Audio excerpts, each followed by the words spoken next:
节目录制之后呢，很多的朋友给了我一些宝贵的意见，也鼓励我继续的做这一类的节目来帮助家长和孩子们。那我非常的高兴，我会继续努力的。那今天呢，我要讲另外一个孩子的行为问题。那有一个家长呢，他就跟我讲，说他的小孩子呢，一个4岁的男孩子，经常呢到了一些玩得很开心的地方啊，或者跟朋友做一些什么样的活动的时候呢，等到他们就快要散了，或者说是要离开的时候，就会出现一个比较严重的情绪反应。那在这样的情况下呢，我们一般会认为这个小孩子呢就有一个在分离时出现的情绪。那这种小孩子一般他是比较敏感，然后呢他也是安全感不足的小孩子，会出现这样比较激烈的情绪反应。那我们一般来说呢，首先作为家长呢，不要太担心，我们要对小孩子的这一个情绪呢，它的一个过程要有一个了解。首先呢，刚开始的时候它是一个抗拒期，那他就会比较对抗，他会尖叫啊、哭闹啊，然后呢还可能会推你啊，有的小孩子还会动手。那这种情况呢，他是为了要积极的去争取一些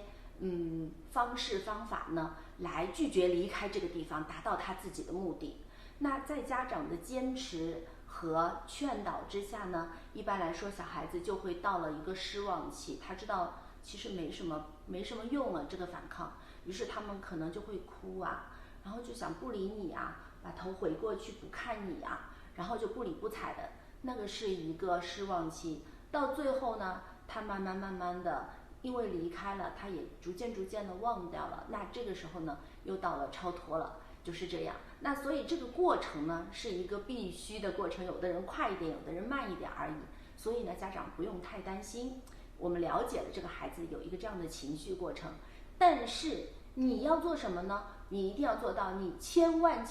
就不要跟他一般计较，跟他一起发脾气，因为你越是吼，他的情绪就越高涨。那你可能吼得越大声，他哭得越大声，他尖叫得越大声，那这是无补于事的。那怎么办呢？你就要，有些家长说，那我脾气也不好啊，我都没有耐心啊，对吗？那你这个时候就要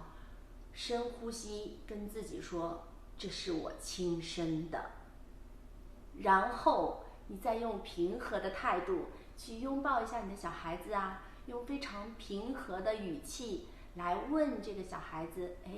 你为什么不愿意走啊？我们下次还可以来呀，在这里有什么是你不舍得的吗？那你要询问小孩子不愿意走的原因，因为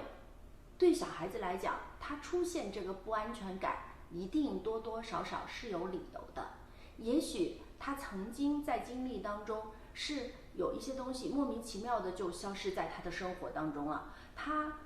不知道为什么，也不知道这东西去了哪里，或者他去过一个地方他很喜欢，但从此以后他都没有再去过。那这些感受对于我们大人来讲觉得非常的很正常啊，但是不是的，其实对我们每一个人来讲，这都是不安全的建立，这都是让我们不能一个健康的去分离，会产生不健康焦虑的依恋的一个原因。那我们就要希望呢跟小孩子去交谈，去了解，然后慢慢的再去帮助。那如果小孩子开始哭的没有那么大声了，开始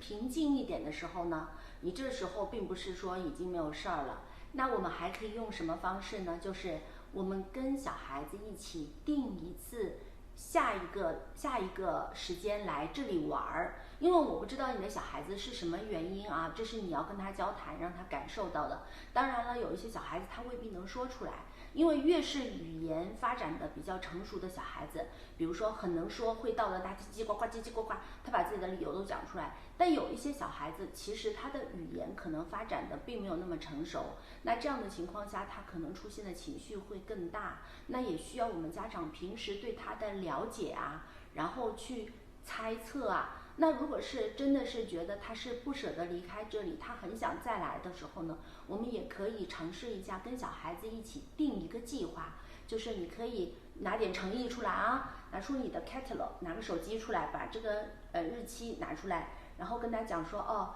爸爸这个星期1、2、3呢要去开会，然后那个星期4、5、6呢又要有什么事儿，哎，我们下个星期天可以来，你让这个小孩子在你的这个手机的记事簿上呢画一个什么，打个0啊，打个 zoo 啊都可以，然后让他跟你一起定了这一天我们还会到这里来。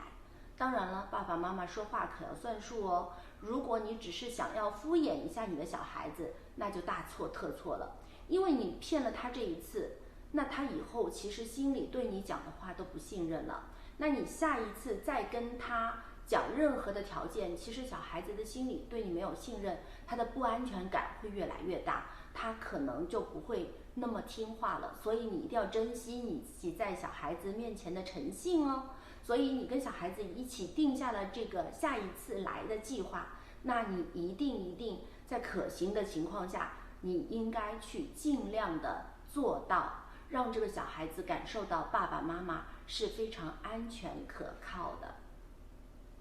第3呢，对小孩子来讲，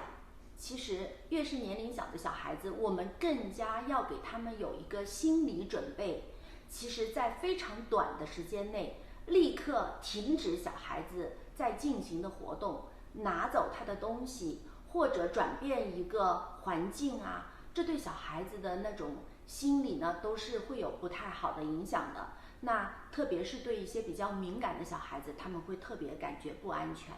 那在这样的情况下呢，我们应该提早就比如说你知道小孩子是有这样的情况的，那下一次你们到了这个地方的时候，你就先要告诉小孩子，我们现在几点钟啊？我们几点钟会吃饭？我们几点钟会离开？你不要以为说，哎呀，你跟他讲这个没有用，其实不是的。我们要给小孩子一个心理的预备，让他也要有一个时间概念。你可以给他看手表，可以设闹钟，你用你自己的方式。特别对这些比较敏感的小孩子，这一些招数是非常有必要的。那比如说你是设定了5点钟离开，那你可能到3点钟的时候就要跟他讲说，哎，我们大概还有2小时哦，那我们可以去看了什么什么，我们就会离开了。然后小孩子呢，他当时他不会面对离开，他还会再玩啊，他可能并没有把你的话放在心里，但是他一定就会有一个预计，就是我们快要回家了，但是他还会继续有的玩，所以他还会心里比较容易接受。然后到1个小时前我们又提醒他一下，半个小时前再提醒他一下，5分钟前提醒他一下，然后可能叫他拿好什么东西呀，我们要准备走了，穿上外套啊，要不要去一下洗手间啊。像这些比较预备好的一些准备的工作，如果能够给小孩子都做得非常的有一个充足的时间给他做的话呢，小孩子他就不会赶，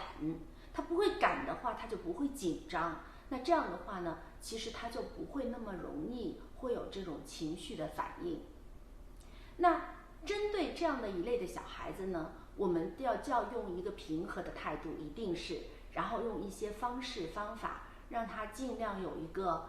缓冲的时间，有一个表达的机会，说出自己心里到底是怎么一回事。当然我们家长也要去对小孩子要去观察，要去了解。但是为什么我的小孩子就那么敏感呢？为什么人家小孩子就那么顺摊呢？其实呢，这个呢就是关系到小孩子从出生开始，家庭对小孩子的照顾，除了他天生的性格以外啊，还有家庭对小孩子的照顾那种方式方法，会形成这个小孩子不同的依恋模式。